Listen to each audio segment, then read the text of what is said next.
फौजी अदालतों में आम शहरियों के ट्रायल के खिलाफ केस। 9 रुकनी बेंच पहली समाअत में टूट गया। जस्टिस काजी फाइज ईसा और जस्टिस सरदार तारिक मसूद बेंच से अलग हो गए।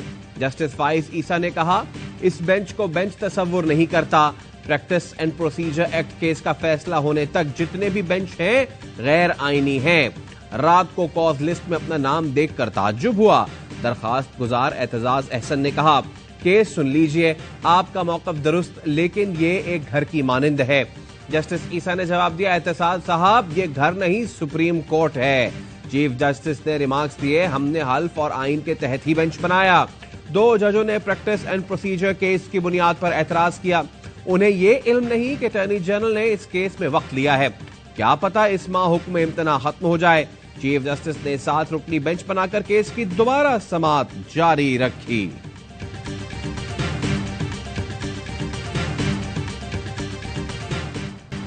लतीफ खोसा की जानिब से फौरी हुक्म इम्तना की इस्तदा मुस्तरद। चीफ जस्टिस ने रिमार्क्स दिए, हर चीज का जवाब स्टे ऑर्डर से नहीं लिया जाता। अटॉर्नी जनरल साहब, वकला को हिरासा किया जा रहा है। एक वकील को 6 दिन तक अगवा रखा गया और एक को थाने ले गए। लतीफ खोसा के घर फायरिंग तक हो चुकी। समाअत कल तक मुलतवी। लतीफ खोसा ने मीडिया से गुफ्तगू में कहा, मिलिट्री कोर्ट्स का कोई आईनी कानूनी जवाब नहीं। सीनियर वकील होते हुए भी खुद पर हमले का मुकदमा दर्ज नहीं करवा सका। मुल्क में खौफ की फजा है। 25 करोड़ अवाम अजियत में है। एतजाज अहसन बोले, उम्मीद है कल सुप्रीम कोर्ट से कोई अबूरी फैसला आ जाएगा। चीफ जस्टिस खुद फौजी अदालतों के हक में नहीं।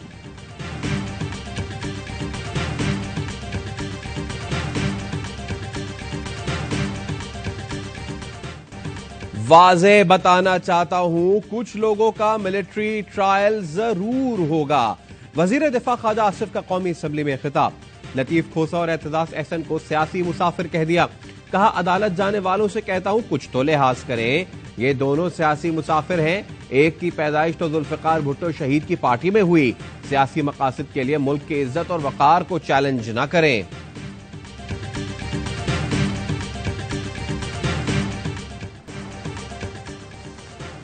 हुकूमत IMF से किए वादे पूरे करेगी। वज़ीर आज़म शहबाज शरीफ ने MD IMF को यकीन दहानी करा दी। पेरिस में मुलाकात के दौरान कहा, उम्मीद है जल्द पाकिस्तान को मुख्तस फंड्स जारी होंगे।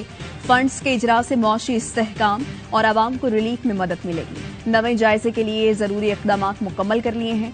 मुलाकात में पाकिस्तान IMF के दरमियान प्रोग्राम से मुताल्लिक तबादला ख्याल। वज़ीर आज़म ने MD IMF को मौशी इकदाम से आगाह किया।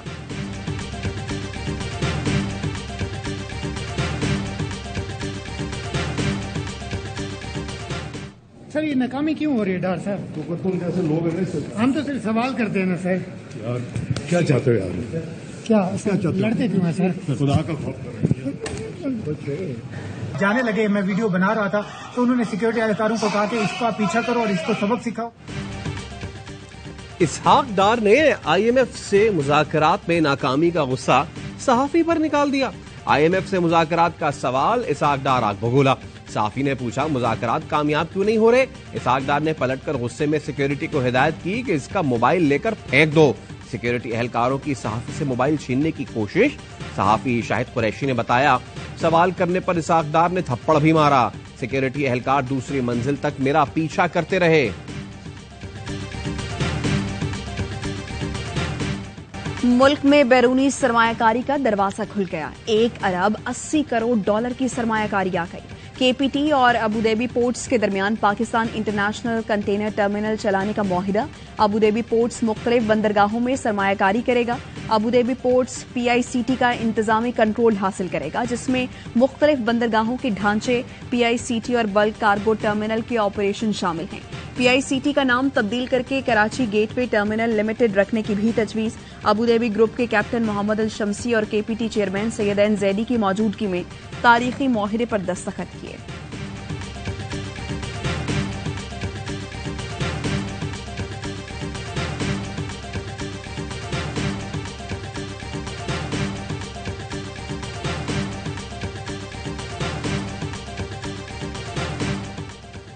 तोशा खाना केस में नैब ने चेयरमैन PTI को कल तलब कर लिया। मुताल्लिका दस्तावेजात और तहाइफ भी साथ लाने की हिदायत। नैब नोटिस में कहा गया है चेयरमैन पीटीआई को बतौर वजीर आजम 108 तहाइफ मिले, 58 तोशाखाना में जमा नहीं कराए गए। चेयरमैन पीटीआई को गुज़िश्ता रोज भी तलब किया गया था।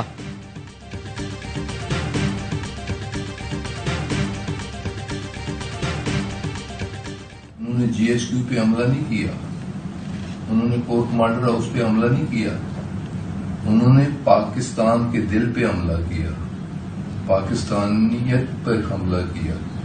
तो मैं उन तमाम नापाक अज़ाइम और नापाक इक़दाम की भरपूर मज़म्मत करता हूं। साबिक वफाकी वजीर गुलाम सरवर खान ने भी पीटीआई छोड़ दी। कहा 9 मई के हमलावर मुल्क दुश्मनी के मुर्तकिब हुए, शरपसंदों ने पाकिस्तान के दिल पर हमला किया। वाकयात के जिम्मेदारों को सजा मिलनी चाहिए। कौमी इदारों से महाजराई की मजम्मत करता हूँ। पीटीआई सिंध के बानी रुकन अशरफ जब्बार कुरैशी ने भी पार्टी को खैर बात कह दिया। पार्टी सियासत के बजाय रियासत के साथ टकराव में चली गई। हुमायूं अख्तर की पीटीआई से राहें जुटा।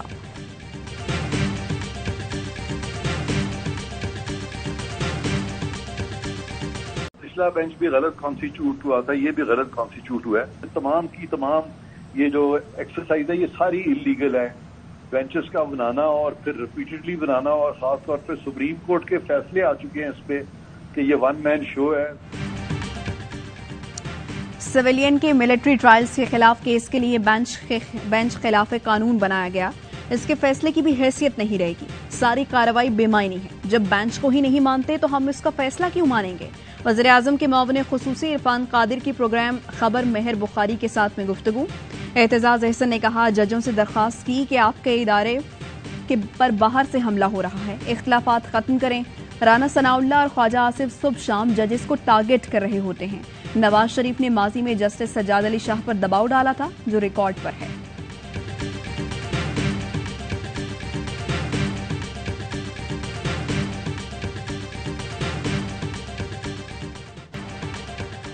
लापता आबदोज टाइटन के मुसाफिर अब नहीं रहे। टाइटन आबदोज कंपनी ओशन गेट ने मुसाफिरों की हलाकत का ऐलान कर दिया। बयान में कहा यकीन है टाइटैनिक देखने जाने वाली आबदोज के मुसाफिर अब नहीं रहे। हमें मुसाफिरों के खोने का बहुत अफसोस है। आबदोज में एंग्रो पाकिस्तान के वाइस चेयरमैन शहजादा दाऊद और उनके बेटे समेत 5 अफराद सवार थे, जो गहरे समंदर में टाइटैनिक की बाकियात देखने गए थे।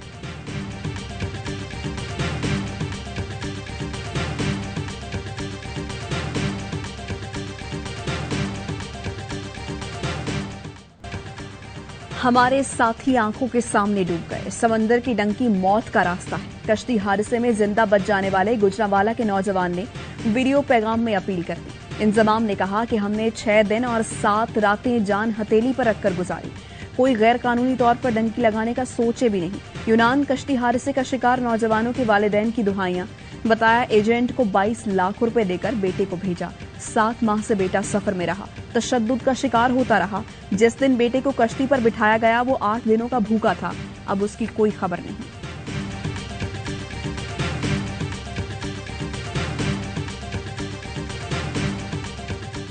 Last year, we had the most devastating floods. 33 million people were affected. Millions of acres of standing crop was washed away. 1,700 people died, including children. मौसमियाती तब्दीली के बायस पाकिस्तान को गुज़िश्ता साल तबाहकुन सैलाब का सामना करना पड़ा। 33 लाख अफराद घरों से महरूम और हजारों एकड़ पर फसलें तबाह हुई। अक़वाम मुत्तहिदा के सेक्रेटरी जनरल ने तबाही अपनी आंखों से देखी। वज़ीर आज़म शहबाज शरीफ का पेरिस में new global financing pact summit से खिताब।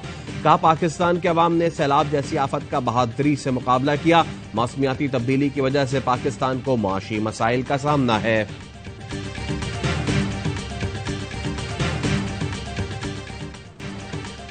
वज़ीर आज़म शहबाज शरीफ की पेरिस में मुलाकातें। फ्रांसीसी सदर से मिले। न्यू ग्लोबल फाइनेंसिंग पैक्ट में मदऊ करने पर तशक्कुर का इजहार किया। कहा तरक्की पजीर ममालिक को वसाइल की अदम दस्तयाबी, कर्ज की अदायगियों के बोझ और तरक्की के मसाइल दरपेश हैं। कर्ज में डूबे मुल्कों की मदद वक्त की जरूरत है। वज़ीर आज़म सऊदी वलीअहद से भी मिले। शहजादा मोहम्मद बिन सलमान का पाकिस्तान के लिए खैर सगाली के जज्बात का इजहार। 2 तरफा ताउन के लिए इश्तराक मजीद बढ़ाने पर इत्तफाक किया।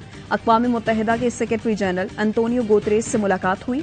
वज़ीर-ए-आज़म ने कहा, आपको पाकिस्तान का मोहसिन तस्वुर करते हैं, सैलाब के मौके पर आपकी मदद भूल नहीं सकते।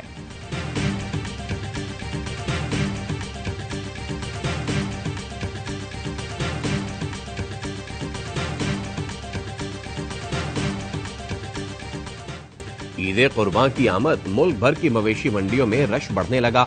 कराची नॉर्दर्न बाईपास के मवेशी मंडी में 5 फीट 4 इंच के कदावर बकरे की धूम, कीमत 11 लाख रुपए। लाहौर में कुर्बानी के जानवरों के सजावटी सामान की फरोख्त में इजाफा।